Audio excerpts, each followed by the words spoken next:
নমস্কার বন্ধুরা, গণেশ চতুর্থী উপলক্ষে আজ আমি বানাবো পুরানপোলি। এই পুরানপোলি গণেশজির ভীষণ পছন্দের একটি খাবার। আপনারা কিন্তু এই 10 দিন আপনারা ঘরেতেই পুরানপোলি বানিয়ে আপনারা গণেশজিকে দিতে পারেন। ভীষণ ইজি রেসিপি, দেখতে যতটা সুন্দর, খেতে অসাধারণ। নমস্কার বন্ধুরা, বেঙ্গলি নোংরাতে আপনাদের সবাইকে স্বাগত। তা চলুন রেসিপিটা শুরু করা যাক।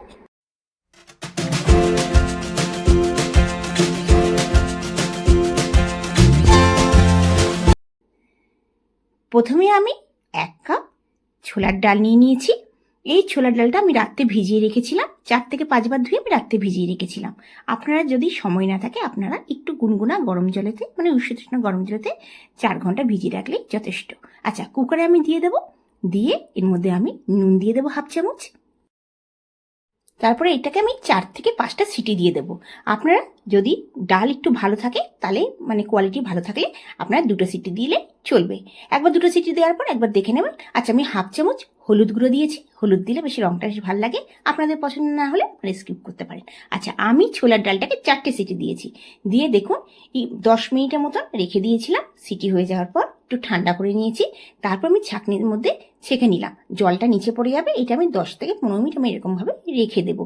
ভীষণ ইজি রেসিপি, একবার বানিয়ে দেখতে পারি। এটা তো পুরানপোলি বানালাম, এটা আপনারা পুরটা বানিয়েও কচুরির মতনও বানিয়ে রাখতে পারেন, ওইটাও বেশ খেতে ভালো লাগে। আচ্ছা, এবার আমি এটাকে রেখে দিলাম। আমি 1/2 কাপ আটা নিয়ে নিলাম আর 1/2 কাপ ময়দা নিলাম।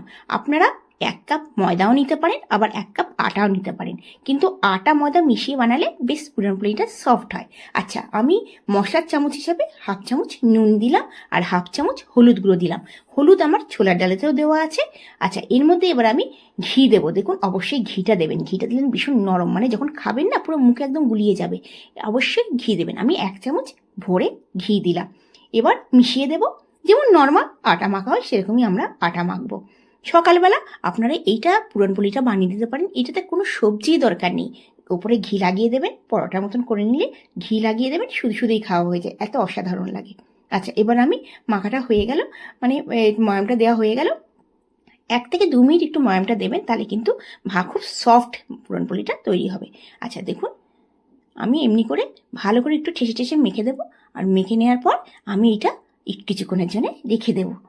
দেখুন, মাখাটা এরকম হবে, মানে নরম খুব একটা হবে না, একটু শক্ত টাইপের হবে, যেরকম আমরা রুটি বানাই। কারণ আমরা ভেতরে পুরটা ভরবো। যদি বেশি নরম হয় তাহলে কিন্তু যখন আমরা বেলবো তখন কিন্তু ফেটে যেতে পারে। আচ্ছা, আমি রেখে দিলাম, 1 ঘন্টার জন্য রেখে দিলাম। এইখানে আমি ছোলার ডালটা বানাবো। প্রথমে আমি ননস্টিক তাওয়াতে 1 চামচ ঘি দিয়ে দিলাম। অবশ্যই ঘিতে বানাবেন, ভীষণ ভালো লাগবে, কারণ আমি ময়ামও ঘিতে দিয়েছি আর ভাজবো ঘিতে, আর ছোলা ডালটা ঘিতে দিলাম।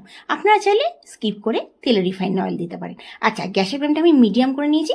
মিডিয়াম করে কিছু দেওয়ার দরকার নেই, এটা বেশ খুন্তি দিয়ে 2 থেকে 3 মিনিট আমি লো ফ্লেমে একটু ভেজে নেব।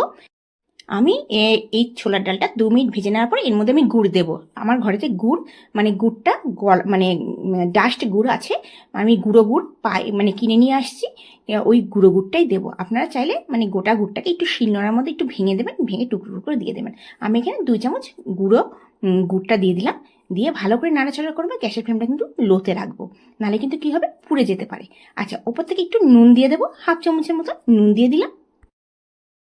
তারপরে নাড়াচাড়া করে 3 থেকে 4 মিনিট আমি এটাকে একদম ভালো করে ভেজে নেব।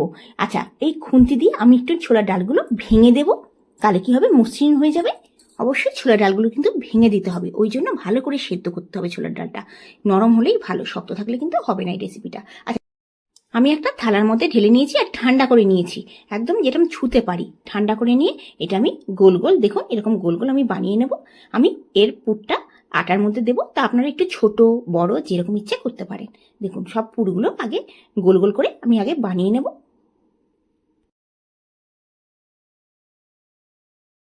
সবগুলো বানিয়ে নিলাম। দেখুন, আমি একটু বড় বড় সাইজের পুরটা লাড্ডুর মতন বানিয়ে নিয়েছি। আচ্ছা, আধা ঘন্টা হয়ে গেছে, আটাটা রেখে দিয়েছিলাম। এবার আমি বানিয়ে নেব গোল গোল, যেরকম রুটির সাজে। একটুখানি আমি আটাটা বেশি নেব, যেমন আলুর পরোটা হয় সেরকম পুর নেব, মানে একদম পাতলা নেব না, কারণ এর মধ্যে পুরটা ভরবো। আচ্ছা দেখুন, আমি তাওয়া মানে বেলনি আর চাটুর মধ্যে আমি ঘি দিয়ে দিয়েছি। দিয়ে এবার এইটাকে একটুখানি, আপনারা চাইলে একটু ময়দার গুঁড়ো দিতে পারেন। আচ্ছা, এর মধ্যে দেখুন আমি আগে যেমন আলুর পরোটা পুরটা ভরা হয় সেম প্রসেসেই হবে, কোনো রকম আলাদা হবে না। আচ্ছা দেখুন, আমি পুরটা ভরলাম। ভরে আবার ভালো করে আমাদের মুখটা বন্ধ করে দিতে হবে। এটা কিন্তু ভালো করে মুখটা বন্ধ করে দেবেন, নালে কিন্তু কি হবে, যখন আমরা বেলবো তখন কিন্তু ফেটে যেতে পারে। আচ্ছা, আমি বেলে নিলাম, নর্মাল যেরকম রুটি হয় সেরকম বেলে নিলাম। খুব একটা বড় করবো না, একটু মিডিয়াম সাইজের রুটির মতন বানাবো।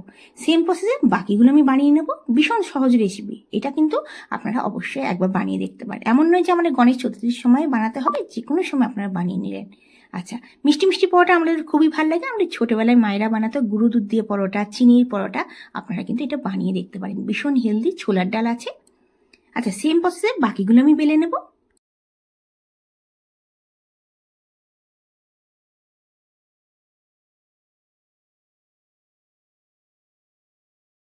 আমি একটু ওপর থেকে তেল লাগিয়ে দেবো, যাতে যখন বেলবো যাতে না ফেটে যায়। অবশ্যই একটু তেল লাগিয়ে দেবেন, আর নালে একটু করে ওপর থেকে ময়দা দিয়ে দেবেন। ময়দা আটা গুঁড়ো আপনারা ছিটিয়ে দেবেন।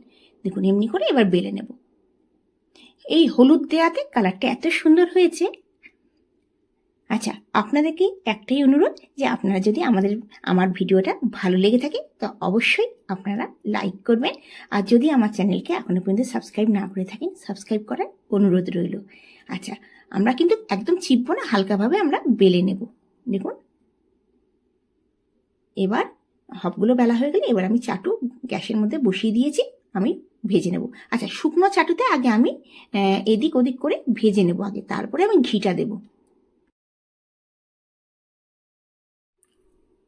আমার দুদিকেই মানে সেঁকা হয়ে গেছে। এবার আমি ঘি দিয়ে দেবো। ওপর থেকে আগে 1 চামচ ঘি দিয়ে দিলাম, তারপরে নিচের দিকটা করে ঘি দিয়ে দেবো। আপনারা ছোলার ডালটা পুরটা আগে যদি বানিয়ে রাখেন আগের দিনকে, তাহলে কিন্তু সকালবেলা তাড়াহুড়োর সময় আপনারা এটা ফটাফট বানিয়ে নিতে পারেন। কারণ সকালবেলা তাড়াহুড়োতে একদম ছোলার ডাল এটাকে সেদ্ধ করে বানাতে একটু দেরি হয়ে যাবে। তো আপনারা অবশ্যই রাত্রেই পুরটা বানিয়ে রেখে দেবেন। সকালবেলা আটা ময়দা মেখে ঝটপট এই পরোটাটা বানিয়ে বাচ্চাদেরকে টিফিনে দিতে পারেন। বাচ্চাকে টিফিনে দেওয়া, কলেজেতে দেওয়া, কিংবা বিকালবেলা একটু হালকা টালকা খাওয়া, বাচ্চারা খেলে দিলে এলো, পড়ে টোরে টিউশন থেকে এলো, তাদেরকেও দিতে পারেন। নিজেরাও খেতে পারেন, এমন না যে বাচ্চাদেরকেই দিতে হবে, নিজেরাও ব্রেকফাস্টে খেতে পারেন। কিংবা কখনো ভাবলেন রাত্রেবেলা আজকে একদমই হালকা খাবো, আপনারা তাহলে কিন্তু এটা বানিয়ে খেতে পারেন। এতে কিচ্ছু লাগে না, শুধু শুধু খাওয়া হয়ে যায়। দেখুন এদিক ওদিক করে আমি ভালো করে শিখে নেব। সেম প্রসেসে বাকিটাও বানিয়ে নেব।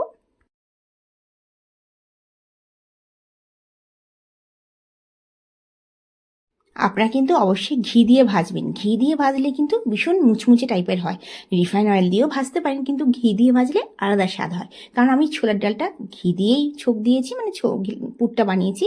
আর ময়দাতে আটাতেও আমি ঘি দিয়েছি। আপনার রিফাইন যদি ঘি না পছন্দ হয় রিফাইন অয়েলে দিতে পারেন, কিন্তু ঘিতে যদি রিফাইন অয়েল দেন তাহলে কিন্তু রিফাইন অয়েলে সব কিছু করবেন, কিন্তু ঘিতে ভাজবেন, দারুণ লাগবে, ভীষণ মুচমুচে। আর ঘি দিয়ে বানালে একটাই জিনিস, যে আপনার অনেকক্ষণ নরম থাকে, এই পুরানপোলিগুলো অনেকটা নরম থাকে, মানে এটা শক্ত হয় না।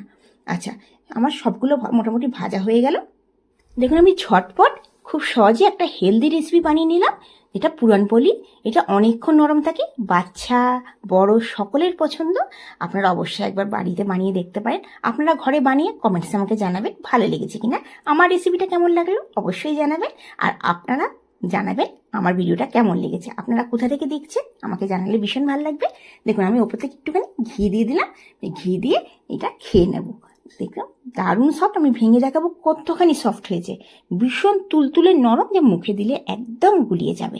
একবার বানিয়ে দেখবেন, বারবার বানাতে ইচ্ছা হবে, কারণ এতে কোনো সবজি দরকার নেই, যে এই ছোলার ডালটা রয়েছে ভেতরে, অসাধারণ লাগে। আপনারা অবশ্যই বানিয়ে দেখবেন। আবার আসবো নতুন দিনে নতুন ভিডিও নিয়ে। আপনারা সুস্থ থাকবেন, ভালো থাকবেন এই কামনা করে আজকের ভিডিওটা শেষ করছি। Bye bye.